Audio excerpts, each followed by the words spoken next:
Bonjour tout le monde, j'espère que vous allez bien. Aujourd'hui je devais refilmer une vidéo pour la 50e fois, mais en fait aujourd'hui j'ai pas envie de faire grand chose. Je pense que ça vous arrive aussi des fois d'avoir juste envie d'être dans le lit et de pas faire grand chose. Je me suis dit, je suis devant cette caméra à vouloir tourner une vidéo dont je suis pas capable de tourner là maintenant tout de suite et je suis pas capable non plus de parler le français, comme vous pouvez le constater. C'est peut-être le moment de parler du fait que c'est ok si t'as la flemme des fois, c'est ok si parfois tu te sens déprimé, c'est ok si tu te sens triste et c'est ok si tu te sens en colère ou si tu te sens frustré et que faut pas se blâmer pour ces sentiments négatifs qu'on ressent parfois parce que s'il y avait pas de négatif, comment on ferait pour profiter du positif? C'est ça qu'il faut se demander. Et oui, donc finalement, c'est complètement d'accord si parfois t'es triste et que t'as juste envie de te plaindre toute la journée, et bah tu peux. Ça veut pas dire que t'es une personne nulle. Ça veut juste dire que bah y a des jours où...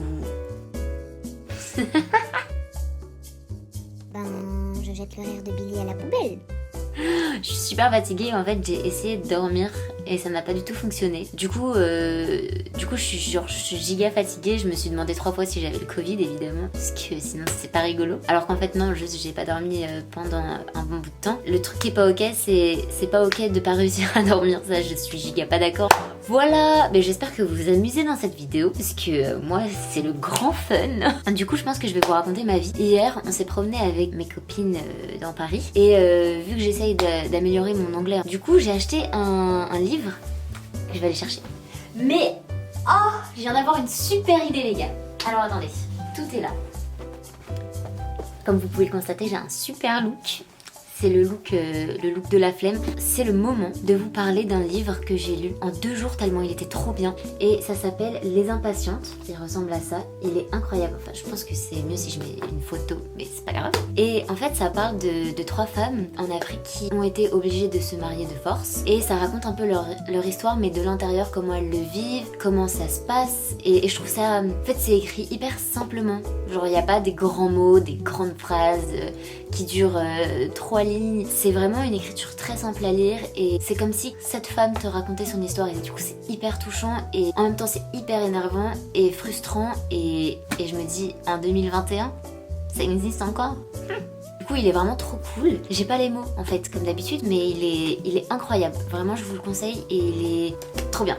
Du coup voilà, je l'ai acheté. Ah oui, en plus il a été promu au prix Goncourt des lycéens de 2020 ou de 2019. Enfin bon, il est trop bien quoi, c'est pas pour dire ça. J'ai été à Book Off, c'est un truc avec des livres d'occasion, et j'ai trouvé ce livre-là. Alors j'ai été attirée parce que il y avait du rose, du bleu, des couleurs, et moi j'adore les couleurs, et du coup j'ai dit oh il a l'air cool. Et en fait quand j'ai lu le titre, il avait l'air encore plus cool. En fait c'est Darlene qui m'a aidé à traduire parce que mon anglais n'est pas encore au top. Et c'est un livre sur une femme trans qui part de sa ville parce que ça s'est pas très bien passé. Elle rentre dans un gang et elle retourne dans sa ville avec ce gang pour tuer toutes les personnes qui ont tué des femmes trans. Du coup j'ai trop hâte de le lire. Il va prendre un peu de temps étant donné que mon anglais il est pas encore là, mais c'est pas grave, il faut se lancer des défis dans la vie. De toute façon, qu'est-ce que j'ai d'autre à faire à part me lancer des défis en ce moment? Et j'ai trouvé une bible du yoga. J'ai déjà plein de livres sur le yoga, mais regardez, il y a toutes les positions expliquées. Enfin, il y en a énormément en fait. C'est une bible, c'est un dictionnaire de positions de yoga. J'étais si contente, j'étais super contente. Donc voilà, c'est des petits trucs que je peux vous raconter. Sinon j'espère que vous avez passé de joyeuses fêtes. Les fêtes parfois c'est pas un moment super évident. Parfois on a envie de mourir pendant la période des fêtes parce qu'on sait qu'on va devoir affronter les repas de famille. Et j'espère que ça a pas trop été compliqué pour vous et que ça a été plus cool que pas cool. Qu'est-ce que je pourrais vous raconter d'autre? Attendez, je réfléchis.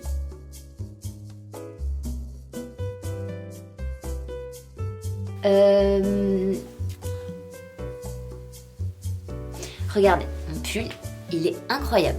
Voilà, c'est ça que j'ai envie de vous dire. Stay wild, les amis. Oh là là, mais je fais n'importe quoi dans cette vidéo. C'est pas possible. Mais franchement, je m'ennuyais. Je suis toute seule. Et du coup, je me suis dit, bah pourquoi pas partager un petit moment avec vous, quoi. Voilà, tout simplement. Si j'avais pas de sourcils... Attendez. Si j'avais pas de sourcils, je serais vraiment moche. Voilà. C'est la conclusion de cette vidéo. J'espère que Non, je vais remettre mes sourcils. J'espère que vous serez pas trop ennuyés dans cette vidéo.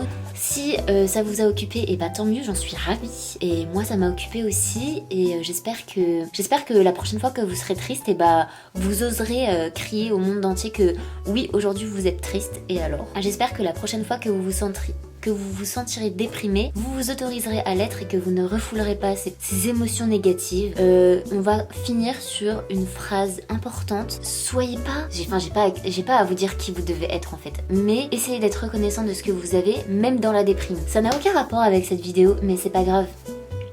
Tchuss les amis. Ça va être super cette vidéo.